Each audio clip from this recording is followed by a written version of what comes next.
Hi, it's Sherry. Welcome back to my channel, Canterbury Cottage.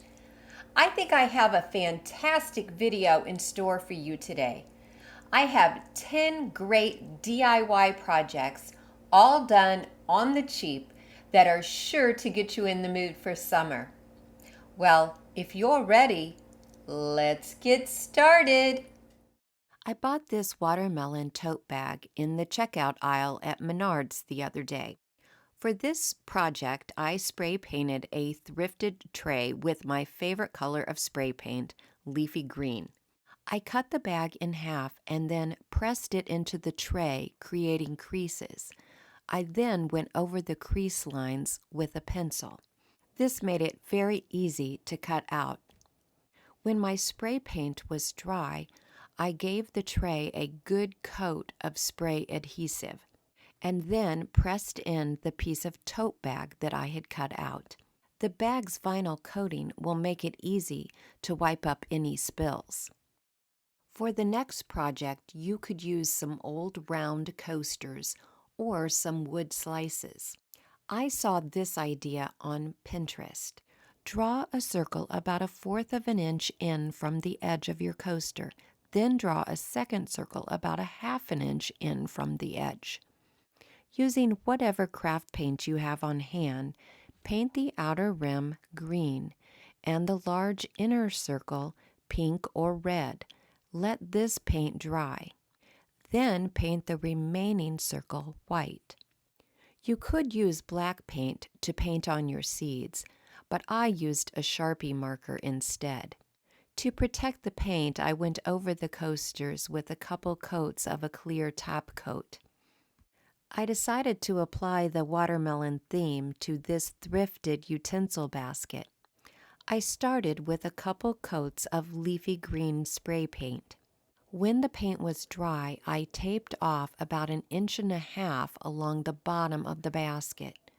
Then I rotated the basket and sprayed on a band of white spray paint. When that was dry, I taped it off as well and then painted the top of the basket red. When I peeled off the tape, I wasn't happy with the green and white bands, so I went over those sections using the acrylic paint that I had used on the coasters. I could have stopped there, but I thought the basket needed seeds, so I looked around and I found these little black pebbles in my stash, which I just hot glued to the basket. I still had half of my watermelon tote bag left, so I decided to cut it up to create sleeves or cozies for some drinking glasses.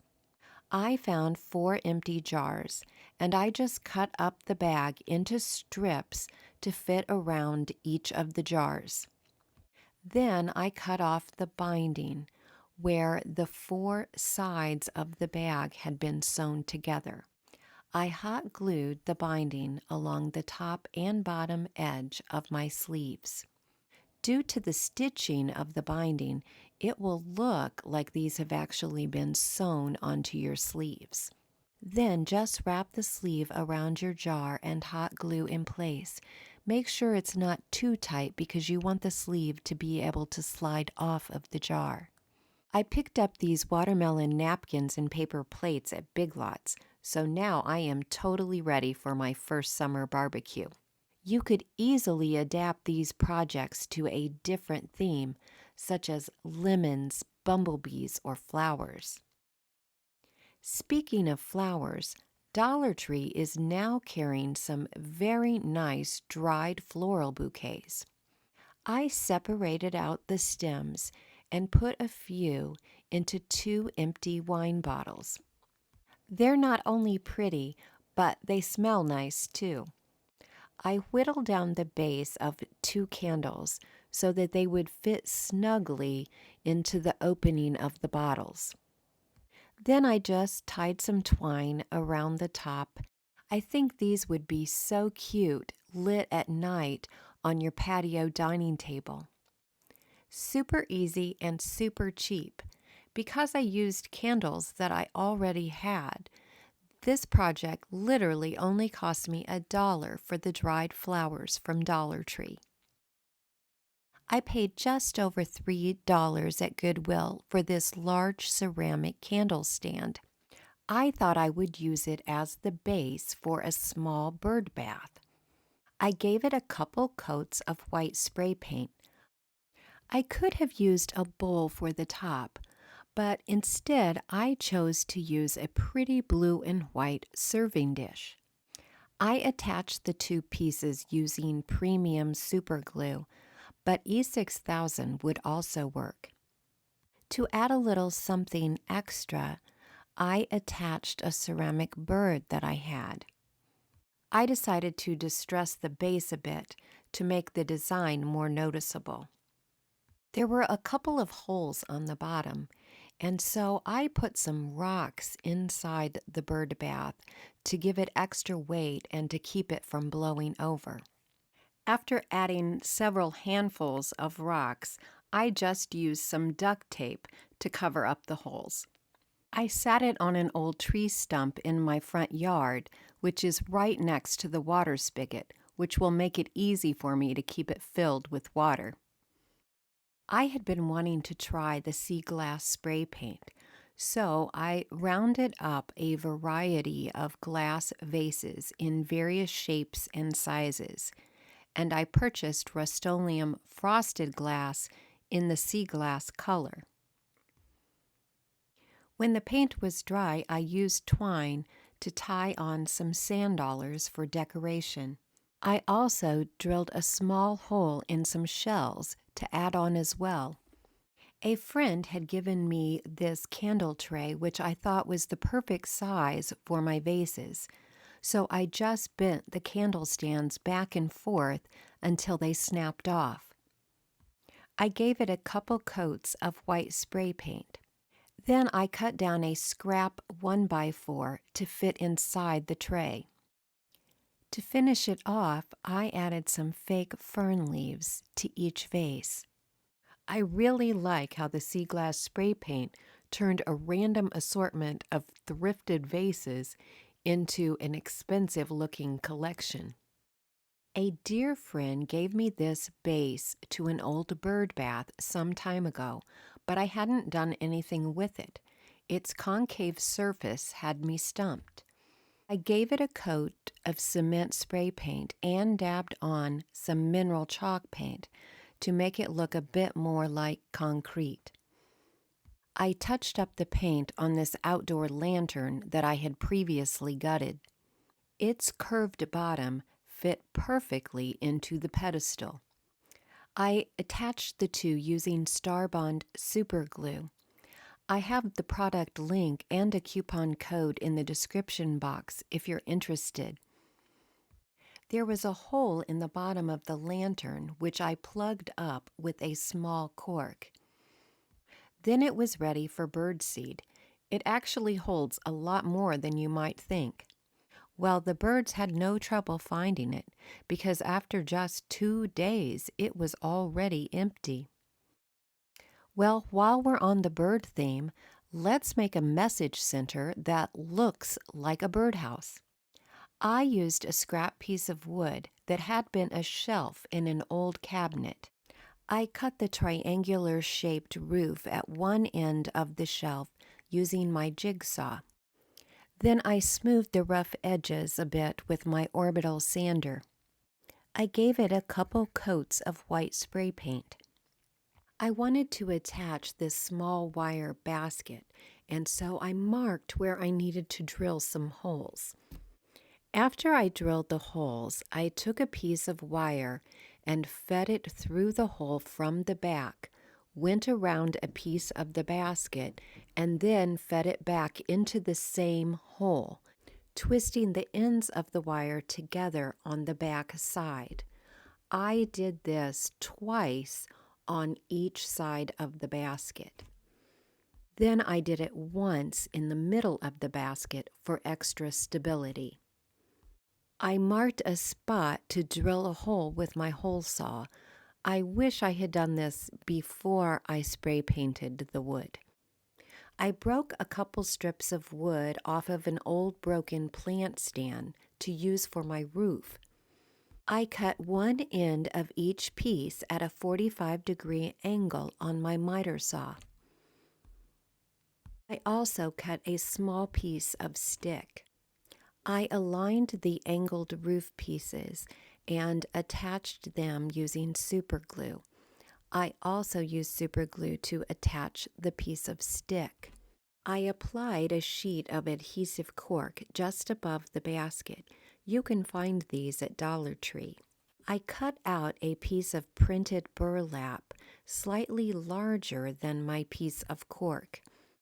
I ironed my piece of burlap and folded over the top and bottom to create a clean edge. I attached the burlap to the cork by running a line of hot glue along the top and bottom edges. On the sides, I stretched the burlap around to the back and stapled it in place. I added an extra strip of cork on the back to cover up the twisted wires. I distressed the edges a bit using some 220 grit sandpaper. I reattached the stick which had popped off, screwing it in from the back to make sure it held this time. I printed out an image of a bird on a piece of tissue paper, which I ran through my printer. Make sure you let the ink fully dry before you cut it out. Apply the Mod Podge to the wood, and then carefully lay the tissue paper down. Using a small paintbrush, very carefully apply another coat of Mod Podge over the image. I thought the bulletin board needed one more thing, fringe, so I hot glued a strip of fringe along the top of the corkboard. I love anything bird related, so I think this message center is super cute. I especially like that the basket can hold a few things. I may just have to keep this one. That project was a little more difficult, so let's finish up with an easy one. Take a piece of cardstock and roll it up into the shape of a cone. When you get it to the size and shape that you like, hot glue it in place. Find some decorative paper that you like. I'm using pages from an old church hymnal. Cut or tear pieces of your decorative paper and attach it to the cone with hot glue.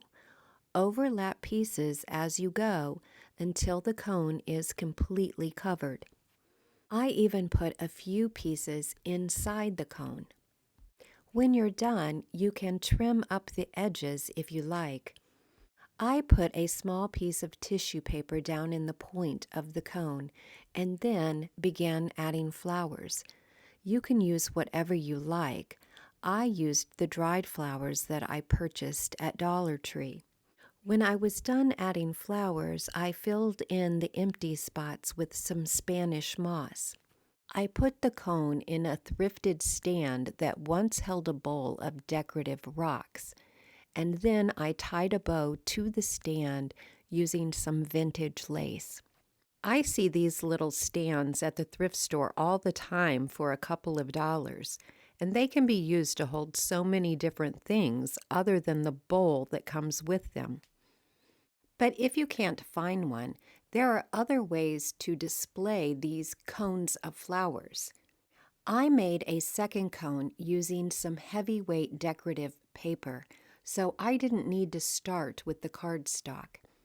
Once again, I shoved tissue paper down into the tip of the cone. This time I applied a little hot glue to each of the floral stems before I placed it in the cone. The Spanish moss also helps to hold everything in place. I hot glued a piece of lace to either side of the cone on the inside of the cone to create a handle. I also tied some additional lace and some twine around the top of the cone. Using the lace handle, I can now hang it from a doorknob, a nail, a hook, just about anywhere. Here's Tuesday's tip. If you're looking for vintage ephemera or sewing supplies, you're not likely to find them at large stores like Goodwill. Instead, check small thrift stores run by local churches. Those are your best bet. Well, I hope today's video gave you some ideas to try. Those of you that have been watching me for a while may have noticed that I reached 25,000 subscribers this week. That number is incomprehensible to me. Unbelievable. Those of you that have been watching me every week, I cannot thank you enough. But as a small gesture of appreciation, I do have a special giveaway planned for next week's video. So I hope you'll all come back next Tuesday. Well, that's all for today. Bye-bye for now.